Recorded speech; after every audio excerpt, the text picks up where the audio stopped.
So hello guys and welcome to Tech Tricks tutorial. Today we're going to teach you how to make new dishes in Pokemon Sleep. It's a step-by-step guide to follow easily, and don't forget to hit the like and subscribe button. So let's get right into it. So here in Pokemon Sleep, you can make new dishes here. So I'll be showing you how to make new recipes or new dishes in Pokemon Sleep.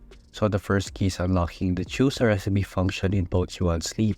So it understands by the game's sleeping patterns, or if you're required to study at least 12 different sleeping styles. Once you've recorded the 12 sleeping distinct styles, you're ready to proceed to the next step. So I'll show you the recipes right here. As you can see, this is just a sample of those recipes that I'll be showing you guys. So basically, it's pretty simple to do actually. So to make new dishes, you need formulas here. So you need the ingredients to make one. So you can choose all the ingredients on your own. So you can acquire them by leveling up too, as you can see right there.